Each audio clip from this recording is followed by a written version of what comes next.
Welcome back to an episode of We are going into whatever these islanders are safeguarding behind their little magical wall. And also, I think I figured out why there are these leg spikes. Because there are only 3 cores or threads this game is hitting extremely hard. And the rest is just only hit a little bit. Which is weird. I think it has something to do with the affinity that you put this game on, because, yeah, same thing. Like, you don't want this game to use too many threads, because for some reason, it doesn't like that. It needs little threads, so that means a normal gaming PC might be up to it. But if you have, like, a, well, kind of baller machine like that, it's kind of too much to handle, and the game doesn't know what to do with it. Very interesting.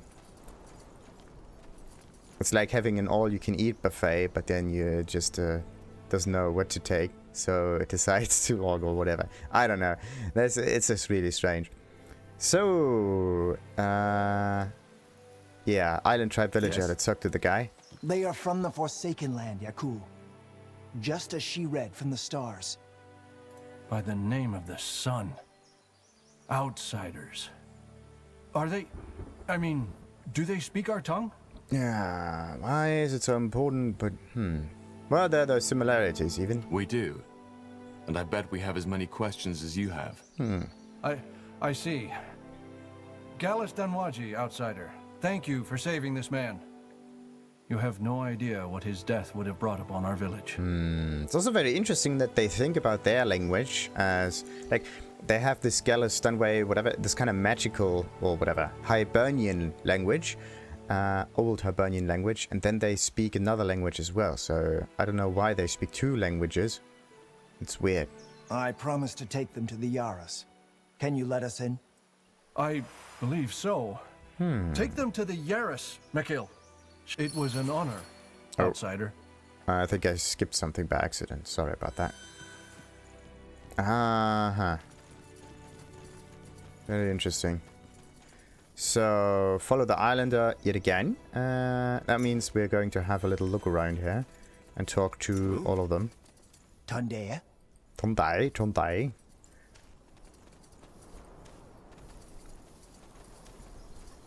Tondai. Yes. Another villager. Let's talk to them. Who is this? Who is this? Interesting.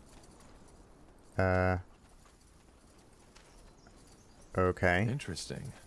Please, I don't mean harm. Interesting. So they are threatened by our presence? An outsider. Yeah, of course they are. Like, people usually tend to see... Sarai Shordul. You're the outsider, aren't you? The one she foretold. Usually tend to see new and unknown things as troublesome, which is completely normal, actually. Everything that you don't understand that's new has to get through a certain safety check. Let's call it that. Also, what is this thing here? It seems to be another magic circle down here. And do I find a hidden item down here or not? And also, oh, look at this. They are praying to the Godstone. And this is weird. Good move.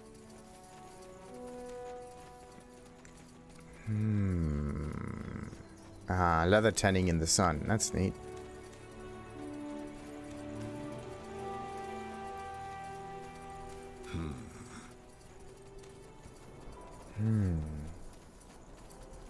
So they know how to cut stone. They know how to cut wood. Where... Like, their buildings are twofold. Some of them are of stone, and some of them are made out of wood for some reason. That's strange. Let's see. There we go.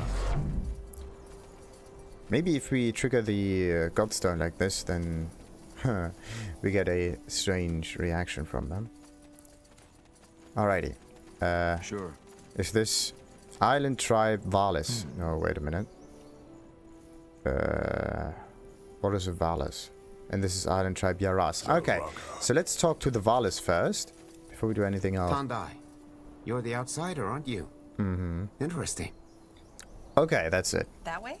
Just like, maybe we have to talk to them in the future instance. I see the outsiders have arrived. Uh-huh. Jaaras.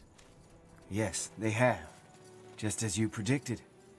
And they saved me from the snake spawn. Then you already have my gratitude, stranger. Mekil, you may leave. Of course. Okay. Can't talk to this guy. Can we talk to other people now? No, nothing else got unlocked. Oh, wait, look at that. Now there are 2 of those rectangular icons here. Now would you look at that? Well then. I'm a Shah, holy Jaaras of the Ulias tribe. What's your name? What was it? Forgot it. Damn it. I'm Tahar, of course. You're the chief of this I village, then? assume Jaaras means leader. Either this or it's her name. Not precisely, but yes. I am the leader of this village. So tell me, who am I talking to? I'm Tahar. That man, he said you foresaw our coming. I read the stars, yes. They told me that soon a stranger would come. One seeking for something to end a curse put upon his land. The stars told her that. Okay. They're very talkative. The Bloodburn. Don't tell me. Our tribe has left the Forsaken Land for a reason, and whatever is happening there, it does not concern us. All that matters is that the stars sent you to save us from Shar, and that we, should you succeed, give you the Kasarlanthep stone in return. Just like, it's really interesting that everything seems to be put in place already. What do the stars have to do with I this? hate to disappoint, but me being here doesn't have anything to do with the stars. Yes, it does, even though not in the way you think. What I do, reading the constellations, it is merely interpreting a pattern that is already there. You see, we sentient beings like to consider ourselves separate from the world, but the truth is, we aren't. We're part of a complex whole. Characters, events, catastrophes, they repeat, maybe in a different shape, but with the same core. They are patterns ingrained into the fabric of existence. Fascinating. This is just what the Hibernian priests always said. Yeah, everything is somewhat connected. Sure. It's kind of like fractals. There's a pattern to them, and they repeat in the large as in the small. In other words, you're saying that us being here is part of a pattern? So your people fled to mainland. Wait, what? So, your people fled from the mainland? Was it from or to? Yes, we did, which is why we were able to talk to one another. But that was a long, long time ago. And since you will probably ask, we left because we were persecuted. By whom? Persecuted? Why? Because of our faith. We followed the ancient teachings of the Hiberians, and though we were only a few and our faith was peaceful, the priestess of Tiara did not approve. We started to roam the lands in search of a new home, but wherever we went, people drove us away. Until one day, one of our sages found a portal. You can imagine the rest. So you worship the Hibernians? So, you worship the Hibernians? Or you are Hibernians? No, they weren't gods. We follow their teachings. Interesting. So they're just people, but the Hibernians are different. Which are... Quite simple. I know most remember the Hiberians as brutal dragon hunters, but they were so much more. I even dare say that their downfall was the worst that could happen to Io. But this is a complex matter. If you are truly interested, read one of our parchments. You should be able to decipher the writing. Oh, trust me. I'll do that. Queen Eilif is Hibernian. Well, this is a statement and not a question. Queen Aelith is a direct descendant from the Hibernians. Who? Right. You wouldn't know. What timeline are we? Before or after the whole thing? You never wanted to return to Fiara? And you never wanted to return to Fiara? No. Xarlan Trapstone. What's this? The Xarlanthep stone? Oh, it's a thap, not a trap. Yes, the ones who created the relic you are looking for. The Shapers. She's talking about the Shapers. If that is how you call them, yes. Everybody knows what they're talking about, but... The large ones, I don't know if they're large or not, but the ones with the large heads. If we help you, will you give us the stone? So, we help you, and you give us the Nexus Stone in return. Is that the deal? We call it Nexus Stone. I don't know the stone by that name, but yes, if you help us resolve our problem, you can have it. We don't even know if they have it or not. We just ask them for a stone. Could be any stone. You don't even want to know what we need it for? No. As I said, the outside world doesn't concern us anymore. If it doesn't concern you anymore, why would you give us the stone anyway? What do you need help Alright, with then? what do you need help with? Your Medusa problem, I assume, and this Shar who's controlling them? Yes, but it's a bit more complicated. Shar is my son. Oh? And why is he so interested in the Medusa? Or why does he control it? How is he even able to do that? Where should I start? I have 2 sons, Dul and Shar. According to the Iberian traditions, it was set that Dul would succeed me as the next Jaaras. As you can imagine, this was never easy. Shar never accepted Dul as the legitimate firstborn. Okay. If you're between brothers, yeah. How? Always happens. We don't have much time. Okay, come on. Give me more backstory here. I think I can see where this is going. It's not that simple. You see, Oh, is it? their father died when they were both very young, and that shaped their personalities in very different ways. So the absence of someone shapes it in different ways. Shouldn't it be like similar? Shar was frail, sensitive, and emotional.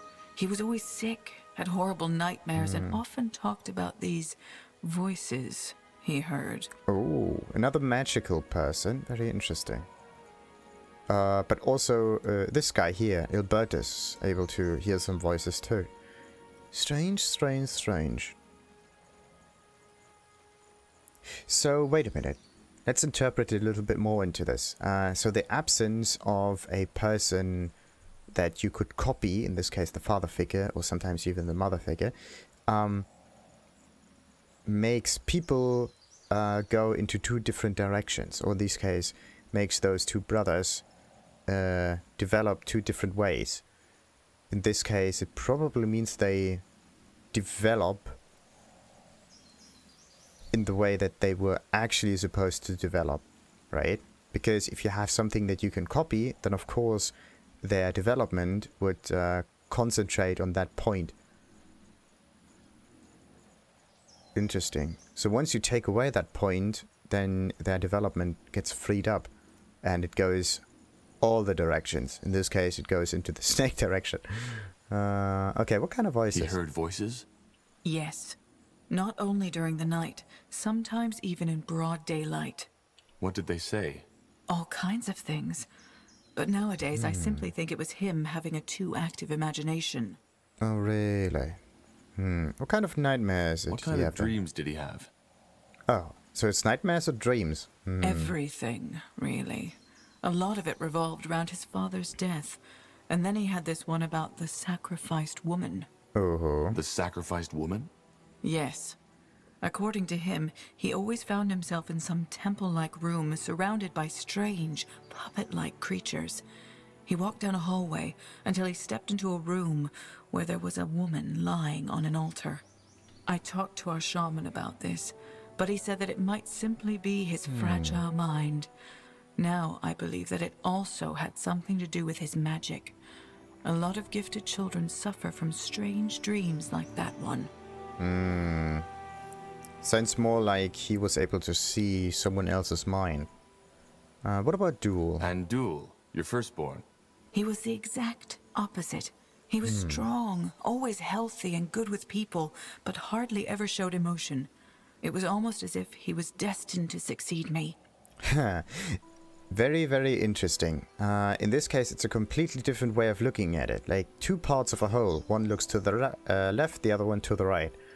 And in this case, the development goes to both of the extremes. One of them is introverted to the extreme, the other one is extroverted. How did your husband die then? How did your husband die? His heart just stopped beating. A rare disease that had run in his family's blood for generations. My condolences.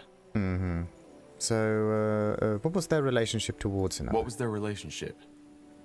Well, Duel was very distant towards Shar, and Shar hated Duel with a passion. The day things got truly complicated was when Shar discovered his magic. His talent was enormous. And who taught him? Who taught him? I assume you don't have universities on this island. You are right. We don't. My duties as Jaaras kept me from teaching him myself. So it was mainly the old shaman, who died 2 years ago, that taught him. But as I said, his talent was enormous. He didn't need much guidance. Let's cut to the chase. Where did the Medusae come from? Well, it all happened a month ago. One night, Shar and Duel were gone. The next morrow, our village was surrounded by snake spawn, rallied behind my Shar. Okay, where did the Medusa come from? Being then? a talented mage is one thing, but where did all these Medusae come from? The snake spawn, as you call them. Either people got turned into the snake spawn, or they, like, he opened like a cave or so, and they just flooded out. A ritual, an invocation that has been passed down in our tribe for generations. You see, we do not know war on this island, and fate willing we never will, which is why we are practically defenseless. But that does not mean we are naive. Should our people ever be threatened by outsiders, whether they come by the portals or by ship, the snake spawn would protect us. Doesn't sound that... Okay, wait a minute. They protect them, the villagers. But wasn't one of those villages also surrounded by the snake spawn? So, Shar used this ritual to bind the Medusae to his will. He triggered the defense. Okay. Yes. Okay, you didn't see this coming. So you can read from the stars, but you didn't see that coming. Yes, I knew Shar was trouble, and I knew how much he despised his brother, but to go that far? No. Maybe I was just blind, but I didn't expect that to happen. What did he want then? But what did he want? Force you to make him the next Jaaras instead?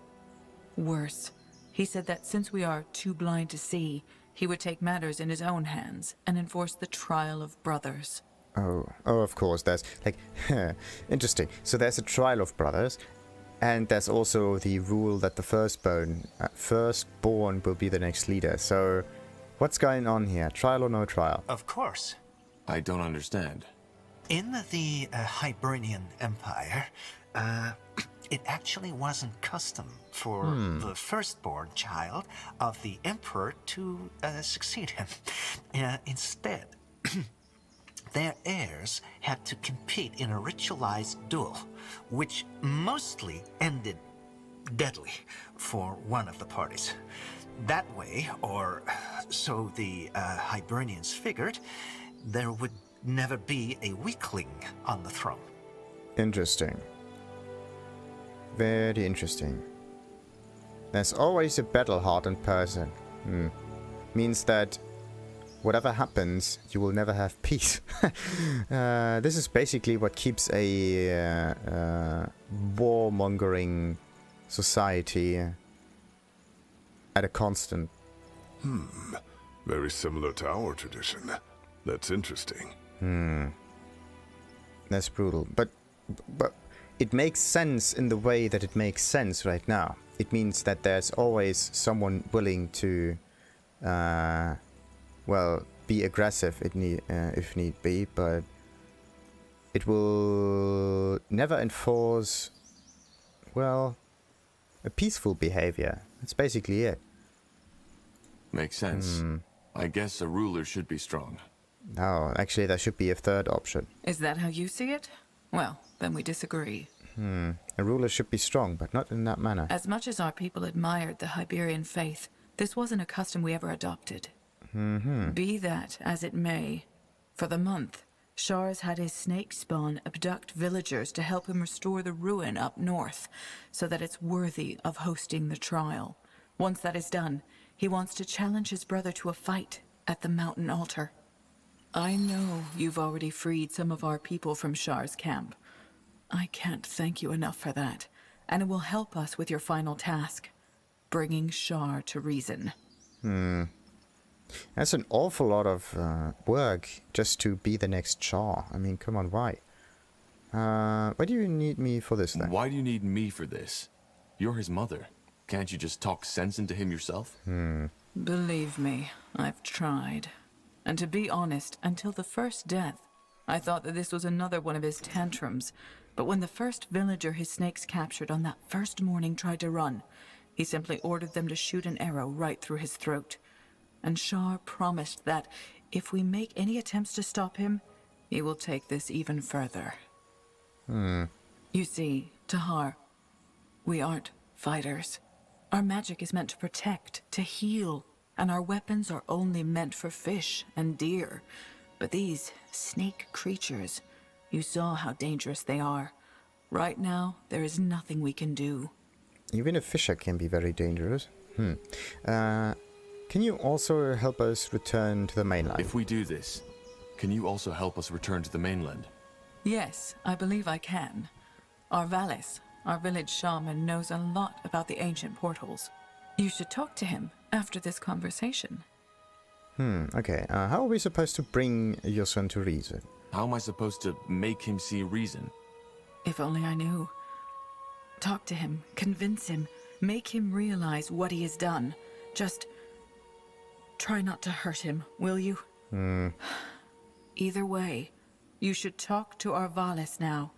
He will offer you help dealing with Shar's army and also with finding a way back to the mainland. I'll be here if you need anything. I need to take care of the people you freed now. They are still shaken. Alright. Tondai, outsider. What do you need? Okay, so... I'll be off. Thanks for your time. We already got everything from them. Do we have more dialogue here? This is the island tribe Valis. Valis is Shaman. Anything else up here? No. So let's talk to the Shaman. King. Let's see. Are you the Shaman? The Jaaras sent me. Ah, yes, that's me. Tondai, friend. She told me you'd come. You're looking for a way back to the Forsaken Land, aren't you? Indeed I am. A way back to Northander, yes. Like, we tried to get to the island, now we are trying to get back. Aren't we supposed to get that Nexus Stone first? Good. First of all, I can't thank you enough for what you did. Those people, my friends, they might be dead if the stars hadn't sent you. Praise the stars. My pleasure. My pleasure. But how do we get back to the mainland? Of course, let's make it brief. It is possible to reactivate the portal. Not the one you came through, but another one. However, it won't be easy. Why? Well, for starters, Shar's snake spawn is all over the island, probably also near the portal. Not anymore. We need to free it from them first, which would most likely provoke counterattacks on the village. Rebuilding requires stone and wood. Reigniting it requires energy. And finally, to activate it, we need a portal stone. Already got it. Like this one? This is the one we used to get here. Show me. Yes, that's a portal stone, but you used up all its energy, so it's useless now. We need a new one. And why don't we just recharge it? How do we repair it? How do we repair it? I'm not an expert on portals. Which is why I'm here. I already talked to the Holy Jaaras about it, and we will give you a handful of able men to help you find the resources. Wood and stone should suffice. Once they've found enough, just send them to the portal and I'll instruct them. Okay, let's hope that they don't need...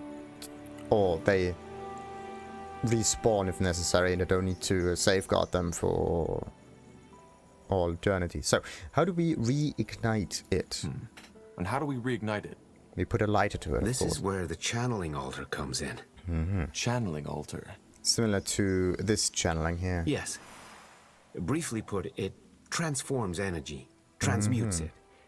It's really hard to put into words for a layman, but our tribe has used it for generations. And apart from the snake spawn ritual, it's our only means of defense.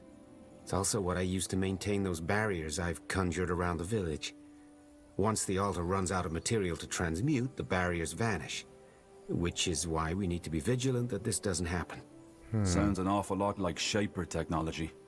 According to the lore, half of the metals they mined were used to fuel their weaponry. Yeah. Same thing that we fuel our society too. So the Hibernians used it too. Seems that a lot more of their culture was based on Shaper knowledge than we thought. Well, it's as I said. The Shaper culture is full of marvels. But for some reason, people on Northander choose to look away. They're just not used to it, that's it. I assume by Shapers you mean the Zarlantep. Yes, the Hibernians used a lot of what they left the world with. Also the word Zarlantep sounds an awful lot like, what's that thing? Quetzalcoatl or something like that.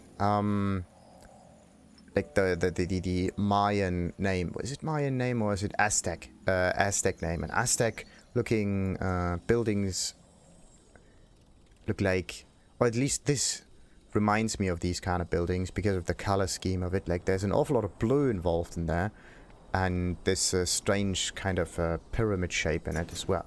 So, anyway, where could we find a new stone? I see. Any ideas where we could find a new portal stone? Well, this is the most complicated part of the story. Though it's theoretically possible, I doubt you'll find one that is still fully intact. However, if you find me enough Hibernian crystal shards, that might work too. Okay, where do I get that one now? Hibernian what? Yeah, crystal shards. You got Crystal shards. It's the raw material runes are made of. If we're lucky, we might find some in the ruins on the island. But again, no promises. The one right below the crystal-triggered snake trap thingy. What about these? I found them in the Hibernian ruins on the island. Let me see. Saras Jadul, yes, they are. This is good. You were really lucky, you know that? Without these crystals, there would have been no way to reopen the portal. We still haven't finished the repairs on the portal yet. It's more complicated than I thought, but I need time to create a functioning portal stone from the shards anyway, so it doesn't matter. Let us talk once the repairs are finished. Hopefully I'll be ready by then. Alright, then I best get started. Alright, then I best get started. Ooh, the Ula's portal keystones. Yes. Who's Good Ula's? luck. I will be here and will prepare the charging ritual. Alright, let's talk to him again, just in case. Yes. Tandai, have you made any... Not yet, but I'll see to it now. No progress, no anything. And there are 2 orange dots. One of them is here and the other one is I think it's this guy. There are not many... There are 3 that you can talk to. I take it you aren't accompanying us, Watley? No, I don't think so. I'm not a fighter. I'll stay in the village until this matter is resolved. Fascinating. Simply fascinating. And maybe he will stay on this island for a little longer afterwards as well. Because he tried to get here, this was his dream. Now it's true. But there's still an awful amount of knowledge that can be obtained from the ruins. So, yeah. Oh, look at that. It goes away once we try to go through it. Tondia, outsider. Okay. We only got like standard response from them. So, establish your base. That is on the western part of it. So we can go either to the first stone, the second stone, or the third one, which is closer to our base. Alrighty. Let's just go a little bit further to the west. Dub-de-doo, over there. Corporal? They don't even notice me triggering the thing, which is so weird. Okay, I don't want to get too close to it because it might just trigger some continuation of the story. And I want this to happen in the next episode. So, until then, like and subscribe, of course. Ta-ta!